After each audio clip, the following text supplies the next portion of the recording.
Here's a flying ointment. Here's a dragon, and he's holding 6 berries. It's enough berries to kill human beings. I'm trying to paint the whole series of these deadly nightshades, because all of them have fascinating stories. Even reading all names of belladonna gives you some ideas what to paint. All plants from nightshade family are very deadly. So it's all about beautiful and deadly.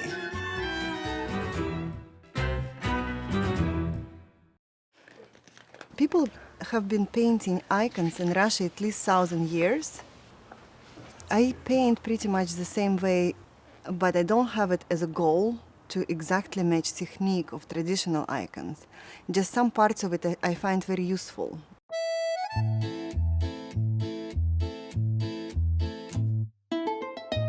Olga Volchkova grew up in a city north of Moscow during the 1970s and 80s. We have a big vegetable garden, we have orchard, we have river, we have forest, bicycle. My favorite thing would be mushroom picking.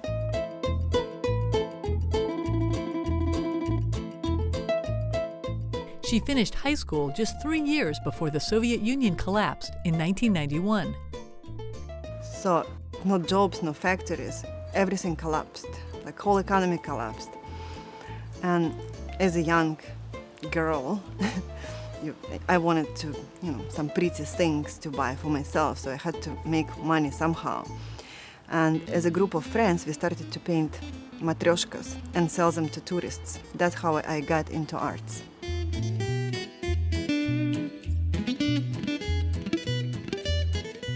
A couple of years later, a training program for artists was offered in her hometown.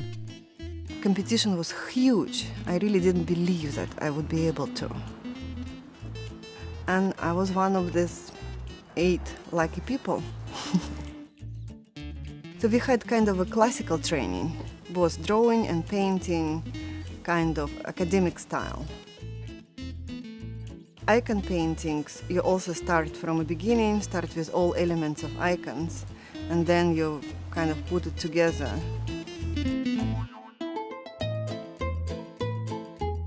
During Soviet times, religion was not in favor, really.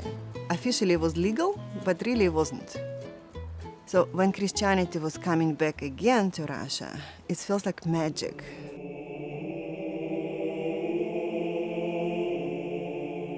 The key of a traditional Russian Orthodox icon is it borrows from this centuries-old tradition going back to the Byzantine Empire.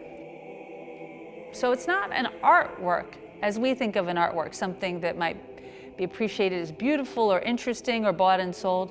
Think of it more as a liturgical vessel through which one connects with God.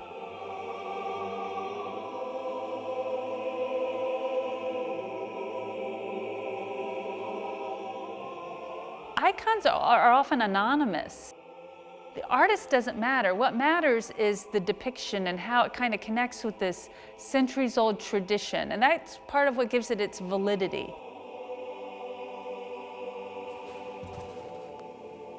I think her work on an artistic level is clearly very engaged with, and in that way, respectful of this tradition. And clearly, she's deeply appreciative of the beauty of an Orthodox icon. What I've learned in icon school, each step you do, it has to look balanced and harmonious. So that's when you have a success.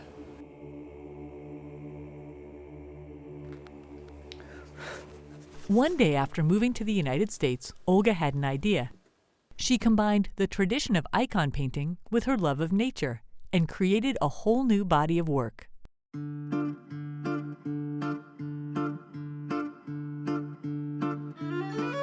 Sometimes I'm just fascinated with the beauty of a plant itself, and that would be enough.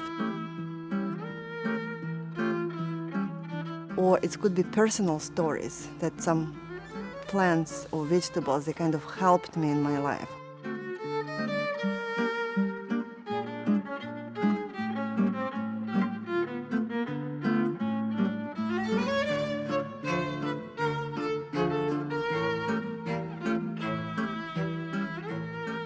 That's image of Saint Potato. Potato is the most common vegetable, pretty much everywhere. And I just remember since my childhood we had huge potato fields and we were producing a lot of potatoes. Here's a llama, represents origin of potato. Here is a potato god. It's for him to decide if we're going to have harvest this year or not. And also she's holding potato Sputnik, because potato is the first vegetable grown in space.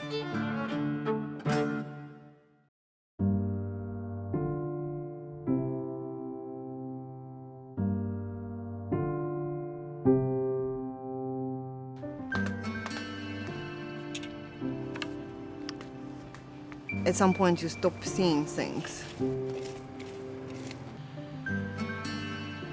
Just run away, go to my garden, and do something physical. It's both exercise, also meditation, just to see how your plants are doing, if they're healthy or not. Yes, connection to the world.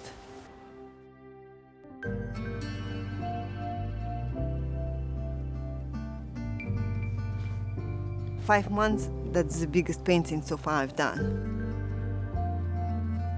But I would love to go bigger and just create like 3 years, one painting. If I get some crazy grant somewhere to do it, I would do it."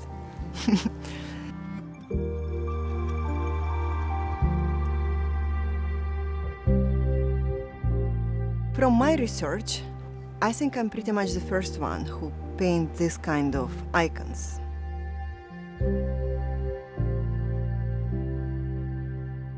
So basically, I'm canonizing plants.